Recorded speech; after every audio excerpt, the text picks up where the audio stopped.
출애굽기 20장 4절로 6절 말씀입니다.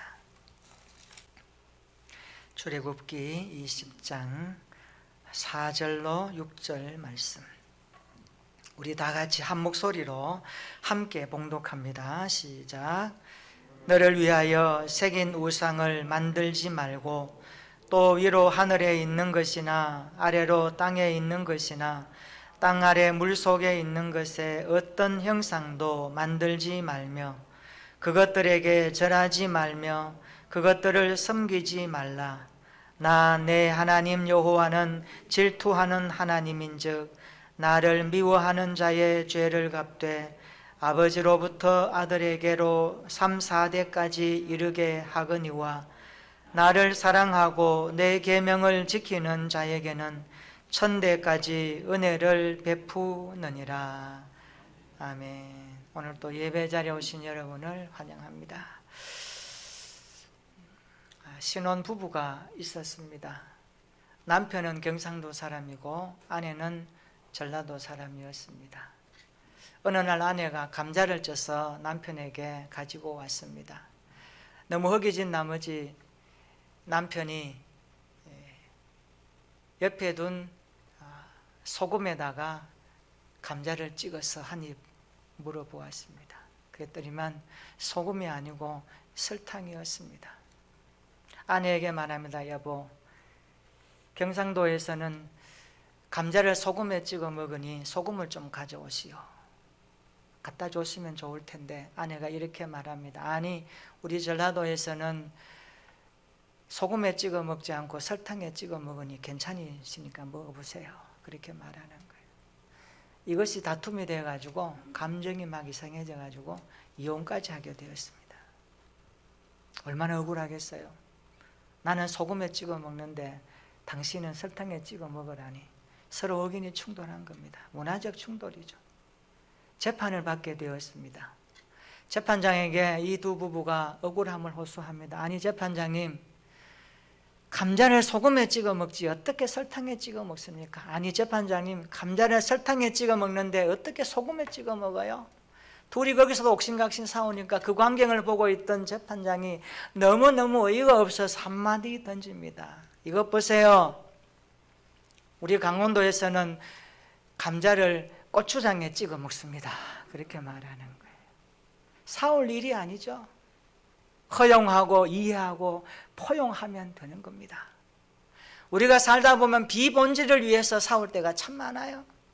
그러나 우리 그리스도인들은 본질을 위하여 싸워야 할 줄로 믿습니다. 우리가 붙드는 본질이 뭘까요? 말씀이 본질입니다. 하나님의 말씀, 이것을 요약한 것이 십계명입니다. 황금의 입 크리스토스톰이 말한 것처럼 십계명은 성경이라고 하는 정원에 핀 가장 아름다운 꽃이라고 말할 정도로 십계명은 우리의 신앙생활의 본질입니다. 본질을 붙드는 곳에 길이 열리고 본질을 붙들고 사는 것이 신앙생활의 본분이라는 것을 잊지 마시기를 축원합니다. 우리 모두 바라옵기는 우리의 신앙생활에 십계명의 꽃이 활짝 피어서 풍성한 열매가 주렁주렁 열리는 그러한 나날들이 되기를 예수님의 이름으로 축원합니다. 십계명은 이스라엘 백성들에게 하나님이 주신 생활의 지침서입니다. 구원받은 백성에게 주시는 말씀입니다. 그래서 시내산 언약에서 주어진 율법들의 핵심 원리를 요약한 것이 십계명의 말씀입니다. 제1계명은 하나님에 대한 바른 신관을 가지도록 주신 계명입니다. 오직 유일하신 하나님 한 분으로 만족하라. 1계명의 요약입니다. 오늘 제2계명은 뭡니까? 우상에 대한 금지를 말씀하고 있습니다. 우리 한번 제4절 한번 읽어볼까요? 4절 말씀 시작. 너를 위하여 새긴 우상을 만들지 말고 또 위로 하늘에 있는 것이나 아래로 땅에 있는 것이나 땅 아래 물속에 있는 것에 어떤 형상도 만들지 말며. 아멘. 여러분, 우상이 뭘까요? 우상. 한자로 풀이하면 우상이라는 이 말은 어리석을 우자 또는 헛소합이 우자, 짜구자를 쓰더라고요. 그리고 형상상자를 씁니다. 그러니까 우상이란 뭔가 허수아비 모양이 우상입니다. 허수아비 모양이 우상인데 사람들은 거기에 절하고 복을 빌고 있다는 거죠. 영어로는 아이돌이라고 하죠. 요즘 잘 나가는 배우나 가수들을 부를 때 뭐라면 아이돌 가수, 아이돌 배우, 뭡니까? 우상이라는 겁니다. 그만큼 사람들이 거기에 심취해 있는 겁니다.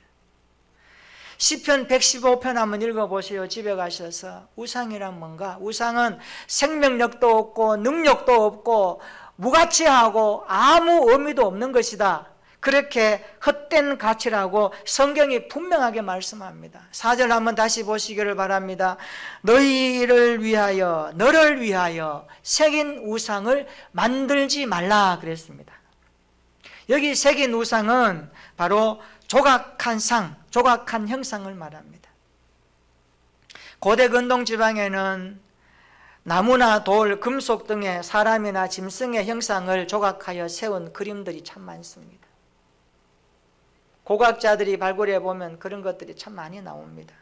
이렇게 많은 형상을 가지고 살았던 그 세대에, 그 시대에 살았던 이스라엘 백성들에게 하나님이 주시는 오늘 제2계명이 뭡니까?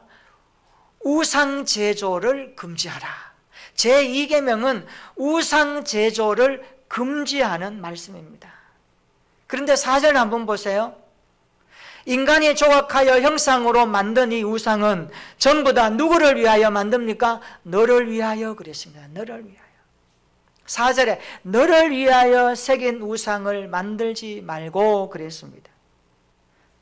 항상 사람은요, 나를 위하여 우상을 만든다는 것을 알아야 됩니다. 우상이 좋아서, 우상이 정말 그럴듯해서 만드는 게 아니에요. 인간은 다 자기를 위해서 우상을 만듭니다. 하나님이 그것을 아셨어요. 우리 출애굽기 32장에 보면 금송아지 사건이 나옵니다. 모세가 시내산에 올라갔습니다. 하나님과 교제하며 말씀을 받고, 그리고 성막 제조에 대한 여러 가지 내용들을 하나님께서 말씀하십니다. 그래서 모세가 내려온다는 것이 좀 더뎠어요. 그래서 오랫동안 내려오지 않으니까 산 아래에 있던 이스라엘 백성들과 아론을 비롯하여 조급증이 난 겁니다. 모세는 어떻게 되었지? 우리를 인도할 모세가 아니온다. 어떻게 할까? 우리를 인도할 신을 다시 만들자. 사람들의 여론이 형성된 거예요. 아론이 어떻게 합니까? 주동자가 돼가지고 금귀고리, 금팔찌, 몸에 붙이고 있던 금을 다 가지고 와서 불살라서 녹여가지고 송아지 형상을 만듭니다.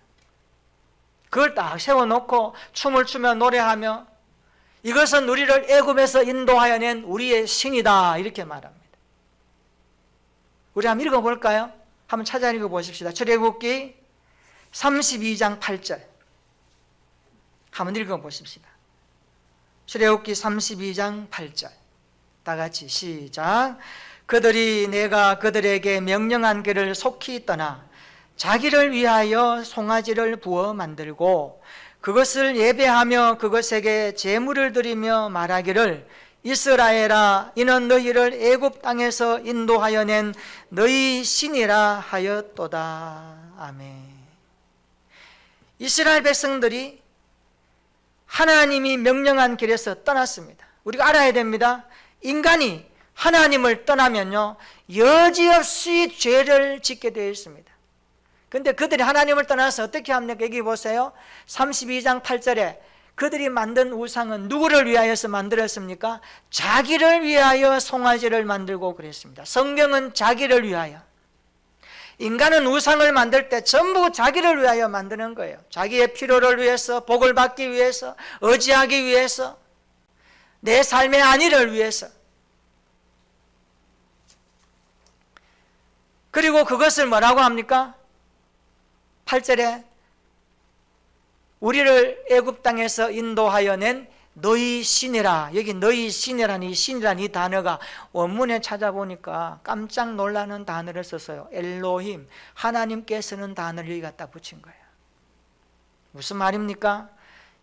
타락한 인간은 하나님을 떠나서 자기를 위하여 우상을 만들고 그것을 하나님이라고 섬기고 있습니다. 하나님이 그 시대 이스라엘 백성들에게 그걸 아셨어요. 그래서 오고는 우리 시대에 믿음의 백성들에게 주시는 두 번째 계명이 뭡니까? 너희들은 우상을 만들면 안 된다. 우상을 금지하는 말씀을 제2계명으로 주시는 겁니다. 예배적인 차원에서 1계명은 하나님 한 분을 온전히 섬겨라는 예배의 대상에 대한 말씀이면서 제2계명은 하나님을 어떻게 섬겨야 되는가? 그 방법에 대해서 말씀하는 겁니다. 존 칼빈 목사님은 이런 말을 했습니다. 타락한 인간의 마음은 우상 공장이다. 그런 말을 했습니다. 타락한 인간의 마음은 우상 공장이에요. 인간은 자기를 위해서 우상을 만들고 그것을 섬기고 싶어서 안달이 나 있다는 것을 우리는 깨달아야 됩니다. 인간이 자기를 위해서 형상을 만드는 우상의 영역이 얼마나 컸으면 하나님께서 우상 제조 금지 영역까지 말씀해 주고 있습니다. 우리 4절 한번 읽어볼까요? 4절 다 같이 시작. 너를 위하여 새긴 우상을 만들지 말고 또 위로 하늘에 있는 것이나 아래로 땅에 있는 것이나 땅 아래 물 속에 있는 것에 어떤 형상도 만들지 말며. 아멘. 하나님께서는 하늘, 땅, 물 속에 그 어떤 형상도 만들지 말라. 하늘, 땅, 물 속은요 전 우주를 말합니다. 우주 전체에.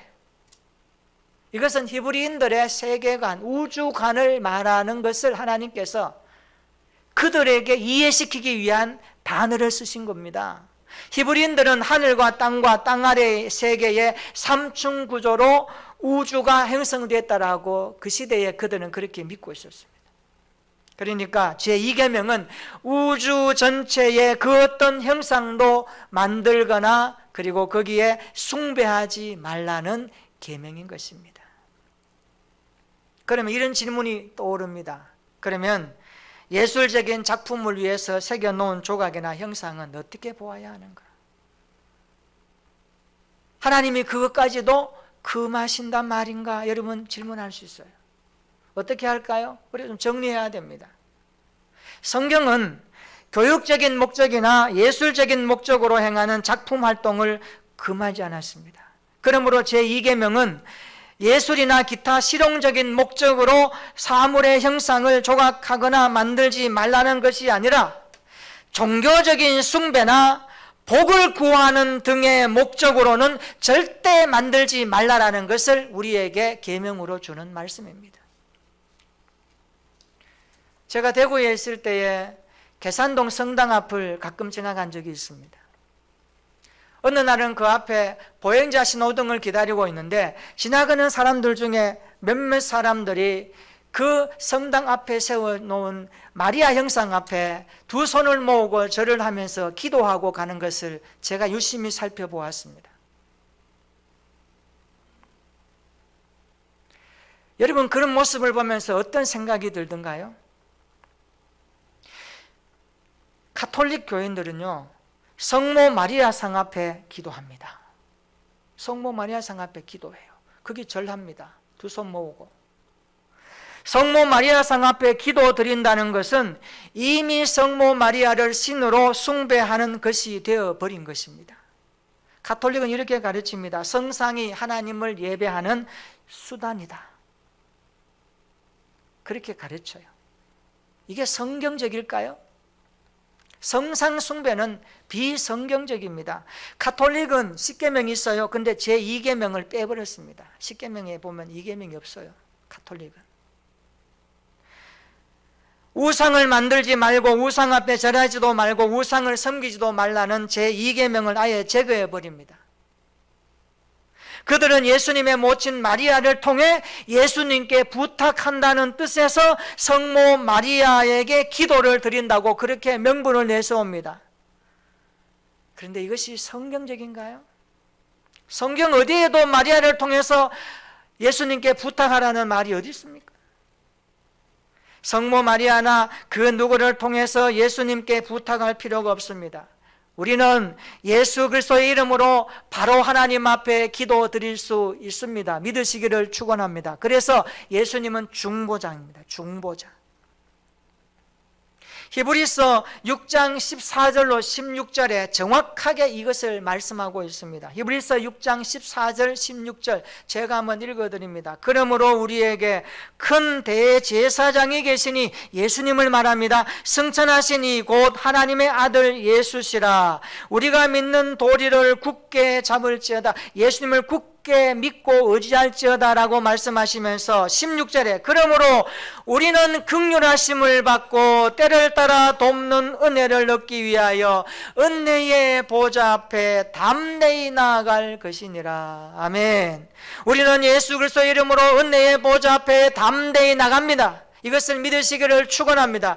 예수 그리스도의 이름으로 예수 그리스도를 믿는 그리스도인들은 하나님 앞에 담대하게 나가서 하나님과 교제하고 하나님을 찬양하고 하나님을 예배하고 하나님이 우리에게 하시는 말씀을 듣는 겁니다.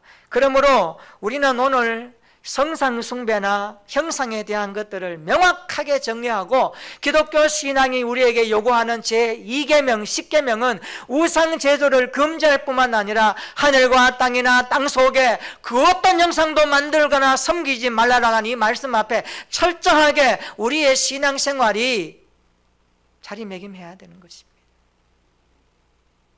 여러분, 세계 곳곳에 여행을 하다 보면 얼마나 많은 이런 형상들을 만들어 놓고 거기에 절을 하고 복을 빌고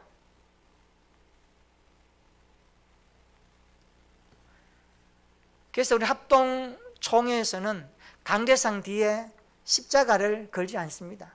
우리 합동교단은 십자가가 없어요. 십자가 있으면 좋아요. 은은한 불빛에 바라보면서 왜 그런지 아세요? 그 십자가가 우상이 될까 봐. 십자가가 우상이 될까 봐.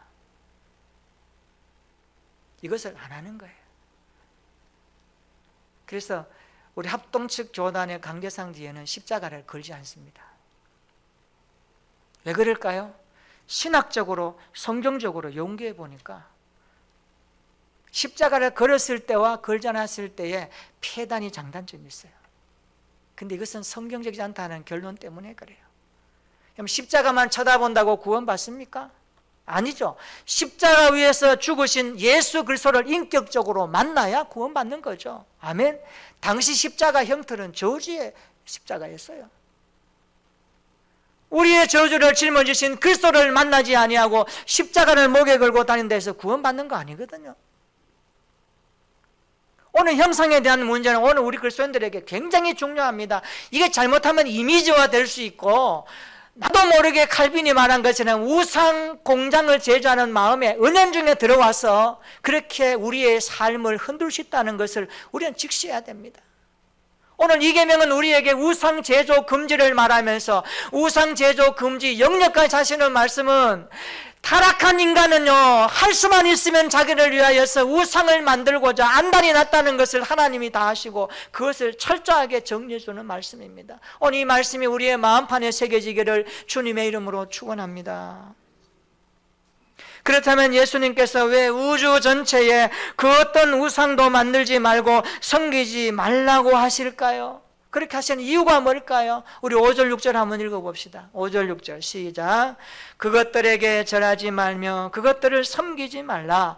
나 내 하나님 여호와는 질투하는 하나님인즉 나를 미워하는 자의 죄를 갚되 아버지로부터 아들에게로 3, 4대까지 이르게 하거니와 나를 사랑하고 내 계명을 지키는 자에게는 1000대까지 은혜를 베푸느니라. 아멘. 이 계명의 말씀이 좀 많아요. 네. 많은 것은요 중요하기 때문이에요. 하나님 하시고 싶은 말씀이 많은 거예요. 오늘 덧붙여서 설명까지 하시면서 우리에게 이해시키기 위한 하나님의 의도를 아시죠? 5절의 핵심 말씀은 뭡니까? 우상 숭배는 하나님의 질투를 유발한다는 것이 5절의 핵심입니다.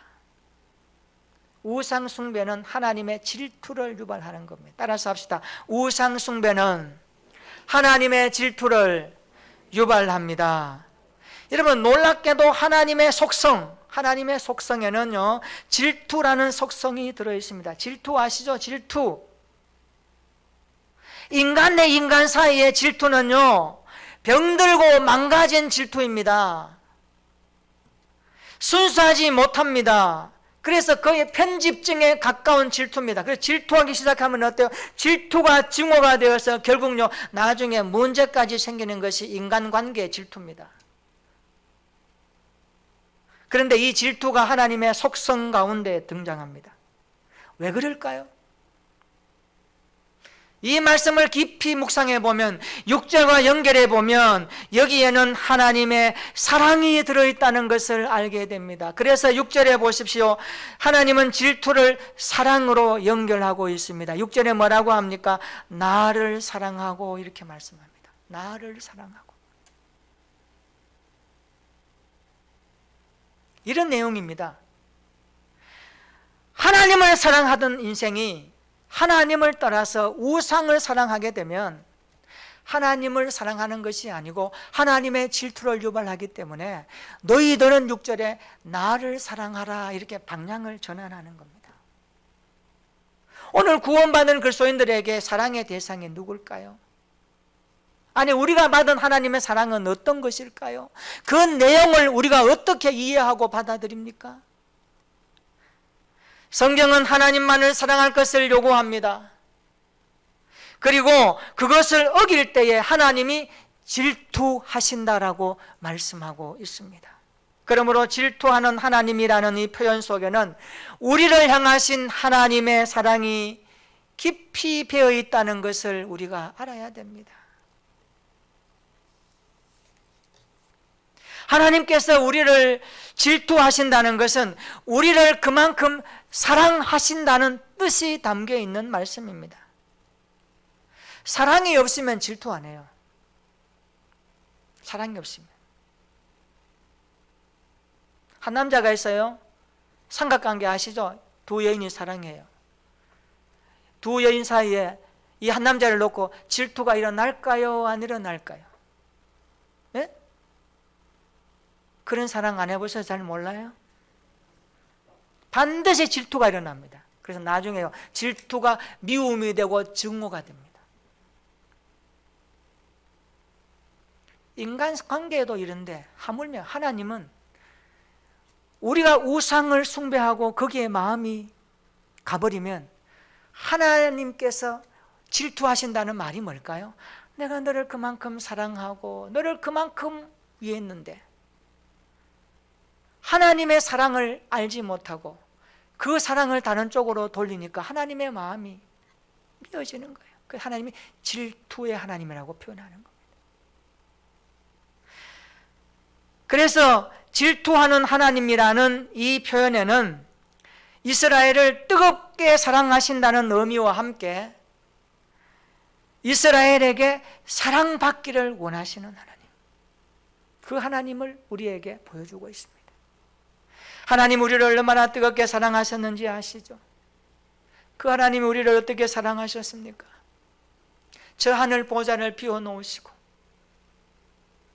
시간과 공간을 뛰어넘어 이 땅에 인카네이션, 성육신하셔서 인간의 몸을 입으시고, 왜? 우리와 만나야 되니까. 우리의 문화 환경 속에 뛰어온 거예요.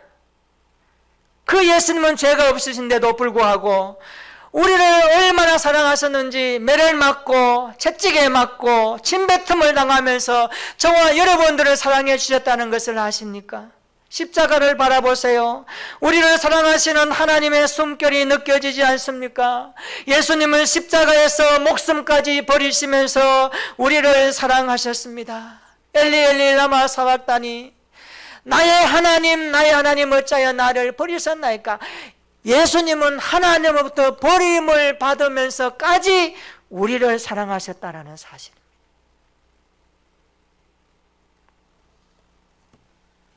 그런 이 사랑을 받은 우리가 어찌 다른 데에 눈 돌리며 우상을 숭배할 수 있겠습니까? 그래서 하나님은 당신의 백성에게 온전한 충성과 헌신을 요구하고 있습니다. 그래서 성경은 우리가 하나님을 사랑한다라고 말할 때 거기에는 반드시 우리의 삶을 요구하고 있습니다. 어떻게 사랑할 거니? 하나님 어떻게 사랑할 거니? 나를 사랑하는 너의 충성이 뭐냐? 나의 말씀을 사랑하는 너의 모습이 무엇인가 하나님이 보고 싶어 하셔요. 하나님께서는 우상을 숭배하면 질투의 하나님으로 벌을 주신다라고 말씀을 여기 하셔요. 그리고 나서 계명을 지키면 상을 주신다라는 말씀을 언급하십니다. 왜 이렇게 말씀할까요? 6절 한번 읽어볼까요? 6절 한번 읽어보십시다. 시작. 나를 사랑하고 내 계명을 지키는 자에게는 천대까지 은혜를 베푸느니라. 아멘. 상식적으로 한번 생각해 봅시다. 3, 4대가 벌을 받는 것이 나을까요? 아니면 천대까지 은혜를 받는 것이 나을까요? 상식적으로 3, 4대가 벌을 받는 게 나을까요? 천대까지 은혜를 받는 것이 나을까요? 후자 아닙니까?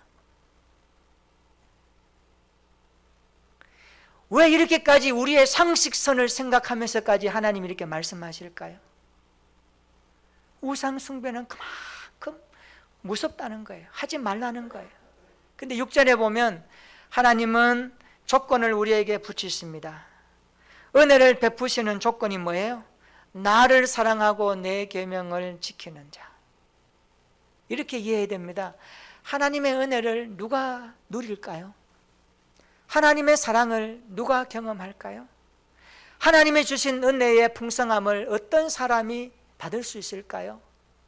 하나님 사랑하고 그 사랑받은 자들이 하나님의 말씀을 붙들고 실험하며 지키며 이 말씀대로 살아내는 삶의 여정 가운데 하나님의 은혜가 임하고 경험된다는 것을 이 6절의 말씀은 담아내고 있는 말씀입니다.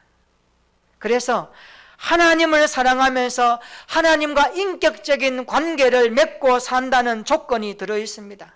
그리고 하나님의 계명을 지킨다는 조건입니다. 우리 그리스도인들은 하나님의 말씀을 지켜야죠. 하나님의 말씀을 지키지 않으면서 하나님 사랑한다고 말하는 것은 거짓말이거든요. 어떻게 지킬까요? 못 지키면 지키려고 하는 모습이라도 해야죠. 안 내면 되도록 하나님 앞에 엎드리고 도움을 구해야죠. 하나님 잘 안 되네요. 지키려고 했는데 또 육신의 정욕과 안목의 정욕, 일생의 자랑에 빠져서 또 실패했네요. 하나님 어떻게 해요? 도와주세요. 또 기도해야죠. 하나님 그 모습 원하지 않을까요? 오늘 성경은 우리에게 하나님을 사랑하고 그 계명을 지킬 것을 강조하고 있습니다. 바로 어깨는 우리 교회 모든 성도들이 하나님을 사랑하고 그 계명을 지킴으로 천대까지 은혜를 누리는 믿음의 명문 가문이 되시기를 예수님의 이름으로 축원합니다. 아울러 우상 숭배는 하나님의 질투를 유발한다는 것을 꼭 기억하며 살아가십시다. 5절 다시 한번 보시기를 바랍니다. 우상 숭배는 하나님의 미움을 받는 행위임을 알아야 합니다. 우상 숭배는 자신의 영혼을 파괴할 뿐만 아니라 후손들의 영혼까지 파괴한다는 것을 알아야 됩니다. 그래서 그 죄를 3, 4대까지 이르게 한다는 말씀을 하고 있습니다. 여기 그 죄를 3, 4대까지 이르게 한다는 말이요, 가게에 막 저주를 퍼부어서 가게가 망한다 이런 의미는 아니에요. 이걸 잘못 이용해가지고 가게에 흐르는 저주, 그래서 요즘 가게에 흐르는 저주를 차단하고 그걸 위해서 기도하는 그 성경적이지 않습니다. 당시의 문화와 가족 제도를 알아야 되는 거예요. 당시에는요 3, 4대, 5대가 같이 살았어요. 그러니까 아버지가 우상 숭배하면 같이 있던 자녀들에게 영향이 가서 3, 4대에 있는 같은 자들이 함께 그 하나님의 징계를 받는 거예요. 그런 의미입니다. 다시 말하면 우상 숭배는 한 사람의 행동이 그가 속한 가정에 큰 영향력을 끼친다는 무서운 말씀입니다. 우상 숭배가 그만큼 무섭다는 거예요. 여러분 5절 한번 보세요. 여기 하나님께서 뭐라고 말씀합니까? 그것들에게 절하지 말며 그것들을 섬기지 말라. 내 하나님 여호와는 질투하는 하나님인즉 나를 미워하는 자의 죄를 갚되. 우상 숭배는 하나님 뭐라고 합니까? 나를 미워하는 사람이라고 하나님이 그렇게 아세요. 하나님이 미워하는 자예요. 그 다음에 뭡니까? 그 죄를 갚되. 이 갚는다라는 이 단어가요, 원어에 보니까 방문한다 이런 뜻이 한 거예요. 방문한다. 무슨 말씀이에요? 하나님은 우상 숭배자를 반드시 방문하십니다. 왜요? 징계하시기 위해서. 징계하세요. 무서운 말씀입니다. 하나님은 우상 숭배자를 찾아가셔서 반드시 징계하신다라는 두렵고 떨리는 말씀입니다. 여러분, 이 말씀을 허투루 듣지 말고 우리의 가슴에 깊이 새기고 우리의 영혼에 다시 한번 새기는 말씀이 되기를 주님의 이름으로 축원합니다. 우리 제2계명의 말씀을 들으면 우리가 이런 생각을 좀 가졌으면 좋겠어요. 그러면 나는 그동안 신앙생활을 바르게 해왔는가? 나는 그동안 살아오면서 우상을 섬기지는 않았는가? 나를 향한 하나님의 사랑을 질투로 바꾸는 모습은 아니었는가? 하나님을 사랑해야 될 그 자리에 다른 것들로 인하여서 내 마음이 뺏겨서 하나님의 질투를 사는 인생을 살고 있지는 않았는가?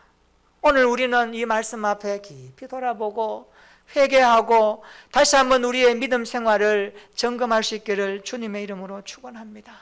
제가 여러분에게 진지하게 이런 질문 하나 던지고자 합니다. 구원이 무엇일까요? 구원이 무엇일까요? 예수 믿는 우리는 하나님의 자녀 되었고 구원받은 줄로 믿습니다. 그러면 구원이 무엇일까요? 성경 구절 아는 것이 구원일까요? 기독교 기초 교리를 아는 것이 구원일까요? 종교활동하는 것이 구원일까요?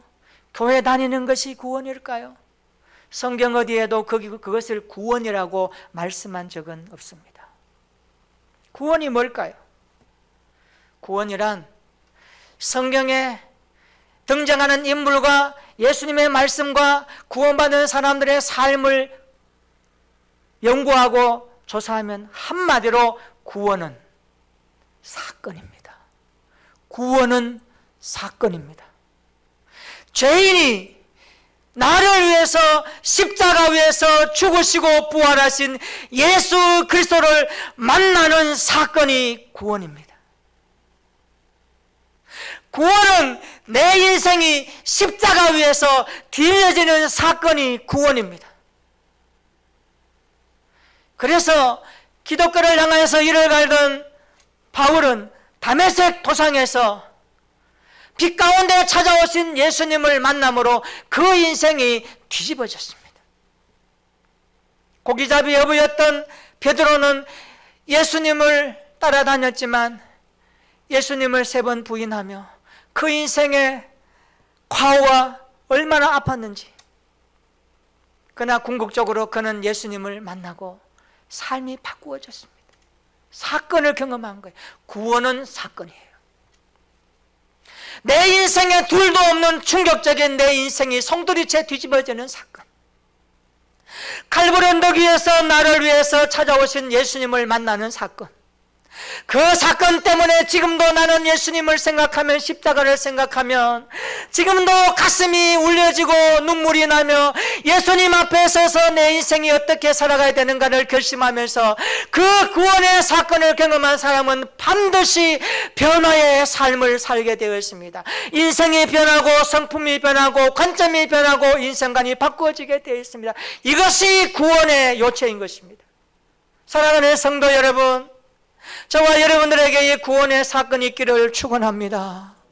나에게 찾아오신 주님의 음성, 주님의 은혜, 십자가 위에서 나를 위해 흘려주던 그 보혈의 은혜가 생생하게 내 눈앞에 보여지며 내 삶에 체험되어져서 내 가슴에 하나님이 주시는 은혜의 소산물, 구원의 사건이 오늘도 내 마음 가운데 깊이 자리 잡아서 하나님 한 분만으로 만족하고 하나님을 온전히 예배하는 신앙생활이 되어져서 우리 주님 앞에서는 그날까지 이 구원의 사건을 체험함으로 인하여서 하루하루 날마다 살아가는 우리 모든 성도들 될 수 있기를 예수님의 이름으로 축원합니다. 구원은 사건이에요. 여러분이 만난 예수님, 그 사건 여러분 마음속에 꼭 간직하십시오. 그래, 간증은요, 내가 만난 구원의 사건 예수님을 말하는 거예요. 이 말을 하면요, 능력이 나타나요. 이 말을 하면요, 하나님이 영광을 받으셔요. 자기 자랑, 자기 요익, 자기 업적 말하지 말고 내가 만난 예수님을 말하는 거예요. 그래서 바울은 자기의 서신 가운데 바울 서신에 보면은 자기가 만났던 예수 그리스도를 말하기 시작합니다.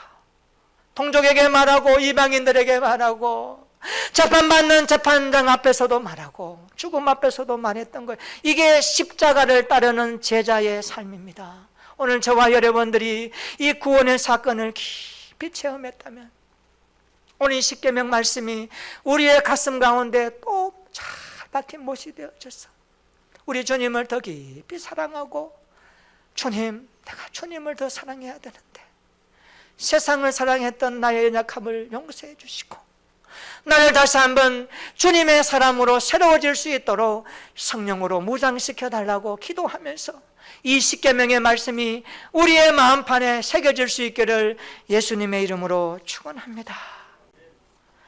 우리 모두 십자가 위에서 구원의 사건을 경험함으로 하나님을 올바르게 섬기는 신앙생활 되기를 축원합니다. 우상을 만들지 말고 오직 하나님을 사랑하며 그 계명으로 살아가는 하루하루가 되어질 수 있기를 예수님의 이름으로 축원합니다. 아멘. 우리 한번 기도하십시다.